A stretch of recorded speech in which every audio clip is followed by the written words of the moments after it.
You know, I wanted to avoid doing this. Because this is... I have no words for this.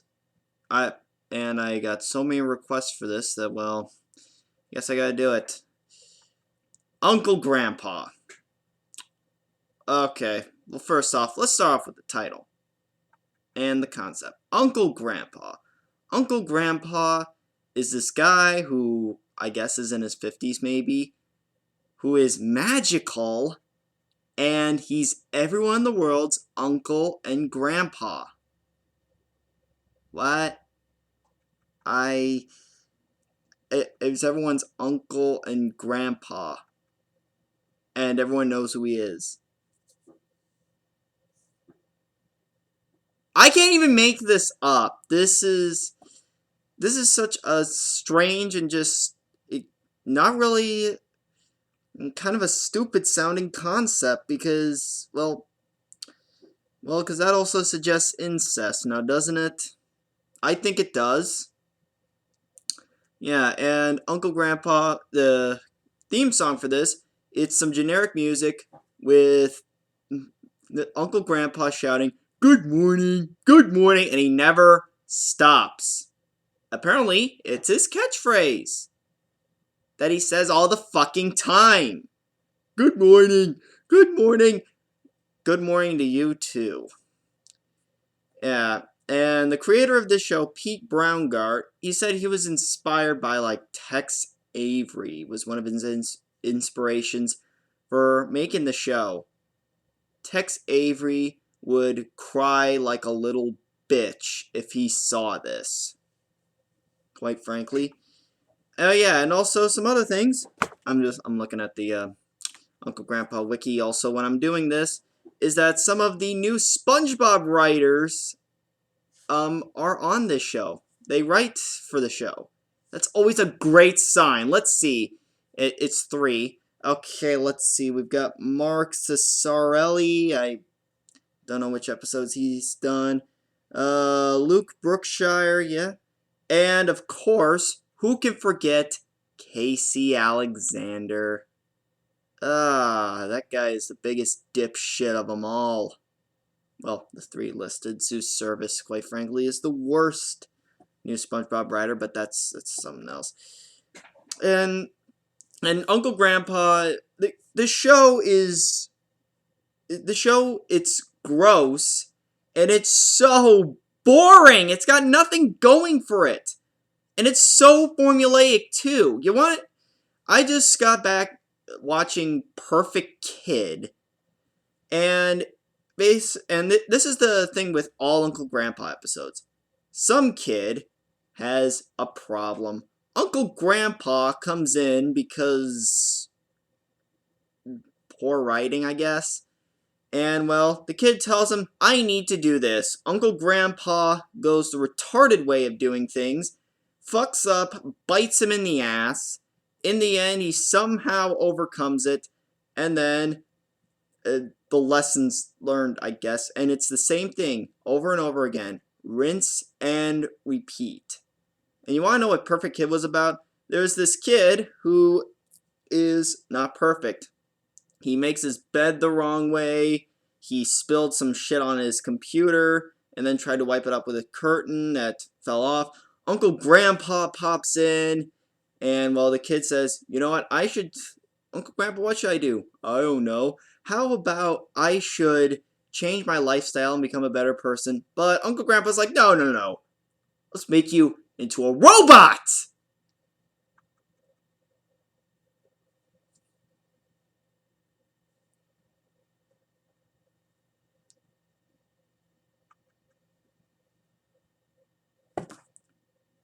What? What?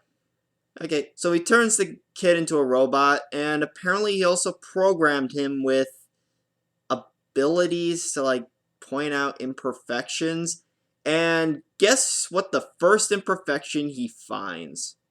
Uncle Grandpa. Yeah, and he tries to kill Uncle Grandpa. which was probably the only good part of that episode, was that someone was trying to kill Uncle Grandpa. But as predictable as ever, Uncle Grandpa, a bunch of people, and Shaq, for whatever reason, who's now a stand-up comedian. What? Defeat the guy, and well, Uncle Grandpa wanted a tuna sandwich. The robot makes him a tuna sandwich. Uncle Grandpa says it's not perfect. And then the kid says the lesson he learned, no one's perfect.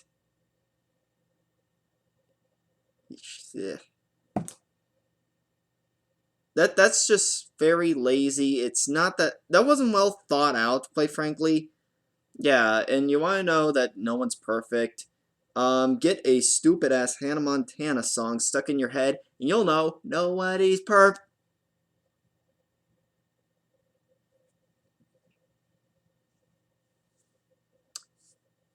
See what I mean? Okay, let's go other things with Uncle Grandpa. Well, he travels in an RV that's white, very close to a white van. And, well, his RV is kind of a shit piece, and he's got friends, surprisingly. He's got this, what's it called? Fanny pack. It's called Billy Bag, and the thing talks.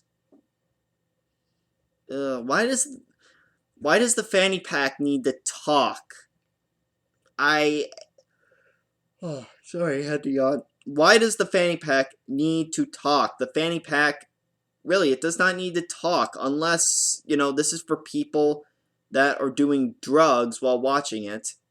Pretty sure, kids do that all the time so they can watch this show.